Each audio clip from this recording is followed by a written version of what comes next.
नमस्कार जय जगन्नाथ मु विश्वजित स्वागत करुच्ची Tech Biswajit official YouTube channel को आशा करुच्ची आपण माने बहुत भलरे थिबे। आजिर भिडियोटी मु एक गुरुत्वपूर्ण टॉपिक ऊपर बनैबा पई जाउची। समस्त छात्र छात्री मानक पई ए एक सुवर्ण सुजोग। एई सुजोगटी मोदी सरकार आनी दैचंती। एई आईडीटी होउची अपार आईडी। आपण माने अल्प बहुत ना सुनिथिबे। अपार आईडी एक सेंट्रल गवर्नमेंट तरफ एक घोषित करा जायची। एई आईडीटी समस्त छात्र छात्री मानकु बाध्यतामूलक करा जायची। समस्त एटाकू आवेदन करिया पई। एई आरटी को आवेदन कले आपनको कोन कोन फायदा मिलिबो एवं एई कार्डटी किपरि आपण माने आवेदन करिवे एवं एई विषय रे मु संपूर्ण वीडियो रे वर्तमान पई आपनको स्टेप बाय स्टेप गाइड करिवि एवं किपरि एटा आवेदन हबो मध्ये एई वीडियो रे करिकि मध्ये देखैबि। आशा करूछु एई वीडियोटी को आपण माने संपूर्ण देखिबे एवं सिखिबा पई चेष्टा करिवे। जदि आपण माने हम चैनल रे नुआ आसीजंती तो एई चैनल को सब्सक्राइब करिकि बेल नोटिफिकेशन टाको ऑन कर दियंतु। फ्यूचर रे जदि मु किछि वीडियो छाडली तो आपनको पाखरे सर्वप्रथम जाईकि नोटिफिकेशन टी पहुंचबो। प्रथमे मु अबे ऑफिशियल साइट को नै जाउची जोटा कि सरकारंग तरफरु कुआ जायची। अपार आईडी होउची one nation one student ID.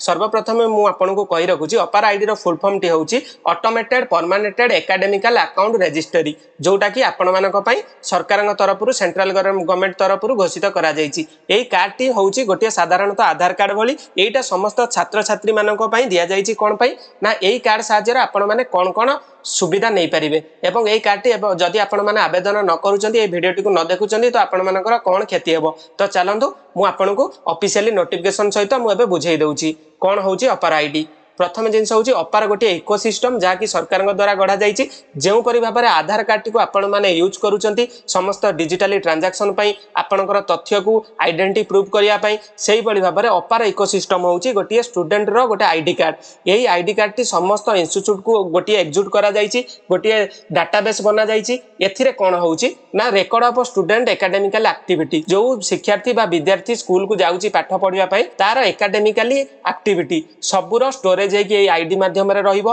द्वितीय जिंस कोन रहउची to access student academical record. एथिरे मध्ये विद्यार्थी रो समस्त एकेडमिकल रेकॉर्ड मैनेजमेंट हेकी रहिबो। जेमिति कि सर्टिफिकेट टू आरंभ करी सब जिंस मार्क केते रखिला कोन केते हैला सब एथिरे मैनेज हेकी रहिबो। तापर आसिला कोन ना स्किल इंस्टीट्यूशन एंड इंडस्ट्री। एटा मध्ये आपनको भविष्यत रे ए जो पिला मानकर एटा रे इकोसिस्टम रे जोड़ी हेबे सेमानक पई चाकरी रो मध्ये सुजोग करा जायची। जोटा कि जो माने अपार आईडी की रजिस्ट्रेशन करिवे सेही माने ही भविष्यत रे गवर्नमेंट रे जतले जॉब बाहरिबो सेमानकु आगो प्रायोरिटी दिया जिवो। आई होप आपण माने एपर्यंत बुझी पारुथिबे। तो चलंतु आउ कोन बेनिफिट आपनको दिया जायची। बेनिफिट हैला यूनिफाइड एकेडमिकल आइडेंटिटी गोटे यूनिक एकेडमिकल आइडेंटिटी बनिबो। जदी सपोज मु आपनको एग्जांपल दउची आपनकर जो 12 डिजिट रो गोटे आधार जेमति बनिची आपनकर नंबर काहा सहित मेल खाउनी सेही बळी बाबरे गोटे स्टूडेंट रो जतले पई एई कार्ड अपार आइडेंटिटी बनिबो से गोटे यूनिक आइडेंटिटी कार्ड भली बनिबो। से काहा सहित से नंबर टी मेल खाउ नथिबो। द्वितीय जिंस हैला कोन ना digital repository safeguarding academical data and beyond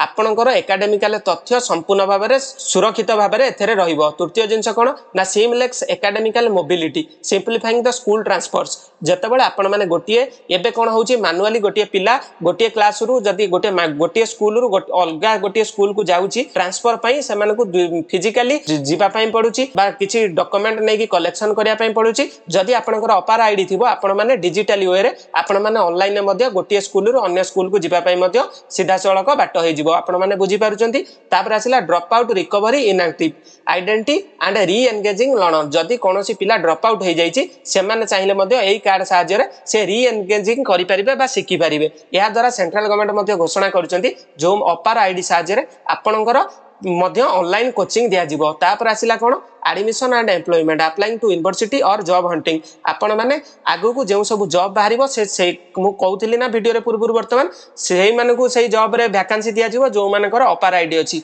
तो आपण माने बुझी पारुथिबे अपार आईडी रो वर्तमान पई महत्व केते। एबे सुधा 25 कोटी रु अधिका पिला माने अपार आईडी बनै सारलेनी। जदी आपण माने एपर्यंत ए आईडी टी को बनै नांती आपण माने सीधा सड़क भाबरे ए वीडियो को देखंतु एवं किपरि भाबरे एटा आवेदन हबो एटा को देखंतु एवं आपनको कोनोसी चार्जेस मध्ये दबा पई पड़िबो नै फ्री ऑफ कॉस्ट रे वीडियो टी को देखिला परे आपण माने अपार आईडी टी निजरा बनै देबे। तापर आसिला कोन consent based easy verification. Consent based easy verification माने आपनको जतबेले कोनोसी आपण माने स्कूल रे एमिति किछि सिस्टम बा यूनिवर्सिटी रे एमिति किछि वर्तमान आगु को करि दिया जिवो जोटा कि एई कार्ड साहाय्य रे आपण माने वेरिफिकेशन हेबे। आपण माने कौनसी पिला जदि कौनसी माने टीचिंग मेथड को जाउची बा कौनसी एग्जाम दबाकू जाउची सेमान को कोन करा जिवो एक वेरिफिकेशन करा जिवो से वेरिफिकेशन रे आपनकर आईडी नंबर टी एंट्री कर देले आपनकर कार्ड टी एक्टिवेटेड अछि कि नै आपण माने एठारे जानि परिबे समस्त स्कूल पिला कॉलेज पिला जो माने हायर एजुकेशन पिला मध्ये एटारे अंतर्भुक्त होई परिबे आपण माने ध्यान देई कि एटा समस्त आवेदन करंतु ए गोटा भलो जिंस तापर आसिला कोन ना आपण माने किपरि भाबरे एटा को आवेदन करिवे चलंतु मु आपण को गोटे वेबसाइट को वर्तमान नै जाउची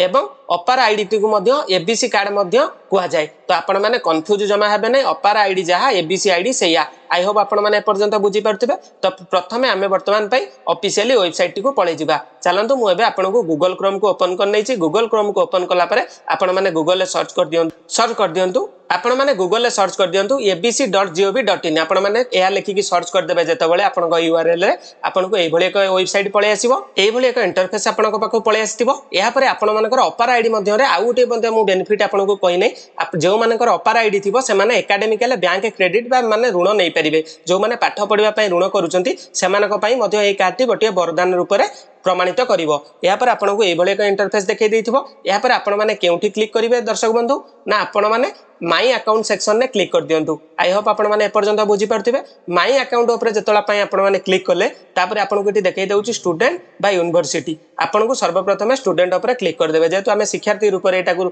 रजिस्ट्रेशन करूचे तो हमें स्टूडेंट ऊपर क्लिक कर देले स्टूडेंट ऊपर क्लिक कर देला परे आपण को एई भली एक इंटरफेस देखै दैथिबो या पर आपण माने केउठी क्लिक करिवे ना साइन अप बटन रे प्रथमे क्लिक कर देबे केउठी क्लिक करिवे ना न्यू यूजर साइन अप ऊपर प्रथम पई हमें क्लिक कर देबा तो चलंतु साइन अप ऊपर मु क्लिक कर नउची एठी आपनकर रजिस्टर्ड आधार जो मोबाइल नंबर टी अछि प्रथमे एठी मोबाइल नंबर टी दे देबे तो चलंतु मु आपन को करि कि मध्ये एबे देखै दउची मोबाइल नंबर टी पकै सला पर आपण माने जनरेट ओटीपी ऊपर क्लिक कर दियंतु चलंतु मु जनरेट ओटीपी ऊपर क्लिक कर देली या पर आपनकर रजिस्टर्ड मोबाइल नंबर को गोटे ओटीपी प्राप्त होइतिबो सेही ओटीपी टू आपण माने एठी देखि करी पकै दियंतु तो चलंतु मु एटा फिल अप कर नउची या पर आपण माने साइन इन ऊपर क्लिक कर दियंतु या पर आपण को एई भले एक इन्फॉर्मेशन देखै दैथिबो तापर आपण माने को अलाउ आ डेनी रो ऑप्शन थिबो आपण माने अलाउ ऊपर क्लिक कर दियंतु या पर आपण को एई भली आकार देखाउथिबो गोटे information your KYC verification is pending या पर आपण माने को सिलेक्ट आईडी ऊपर क्लिक करके आपण माने को एटी तीनटा ऑप्शन दिया जायछि आधार पैन ड्राइविंग लाइसेंस ये तीनटा आइडेंटिटी कार्ड भितरु आपण को जे कोनोसी गोटिए रे वेरिफिकेशन करिया पय पड़िबो तो चलंतु आधार ऊपर हमें माने क्लिक कर दबा एवं प्रोसीड टू विथ केवाईसी ऊपर क्लिक कर दबा तो चलंतु मु यहां पर क्लिक कर दउची या पर आपण को आधार नंबर टी पुनर्बार एंटर करिया पय पड़िबो तो चलंतु आधार नंबर टा को हम माने एंटर करनबा तो आपणकर आधार नंबर टी को एटी एंटर करके वेरीफाई ऊपर क्लिक कर दियंतु आधार नंबर टी एंट्री कला परे मु वेरीफाई बटन ऊपर क्लिक कर नउची मोबाइल नंबर टी देकी आपण माने वेरीफाई कला परे आपण को एटी आइडेंटिटी टाइप दिया जाइतिबो आइडेंटिटी टाइप रे आपण माने को एटी कोन दिया जाइछि वर्तमान पई आइडेंटिटी टाइप रे आपण माने एटी आपणकर न्यू एडमिशन की रोल नंबर आपण मानक पाखरे अछि कि रजिस्ट्रेशन नंबर अछि कि एनरोलमेंट नंबर अछि किबा नाही तो आपण माने एटा को नो मध्य करि परिबे तो एबे मु न्यू एडमिशन ऊपर क्लिक कर दैछि एवं I am a student at ऊपर क्लिक करके आमे एटी यूनिवर्सिटी ना बहुत सारा दिया जाइछि आपण माने आपणकर यूनिवर्सिटी नाटी को खोजि देबे जदी यूनिवर्सिटी नाटी एटी नथिबो तो आपण माने अदर्स ऊपर क्लिक करी आपणकर कॉलेज ना किबा यूनिवर्सिटी ना किबा बोर्ड ना किबा स्किल इंस्टीट्यूशन जो आपण माने कौशल सिखुचंती सेटार ने देकी एडमिशन ईयर चूज करके सबमिट बटन ऊपर आमे क्लिक कर दबा तो चलंतु ए प्रोसेस टी को मु कर दउछि वर्तमान पई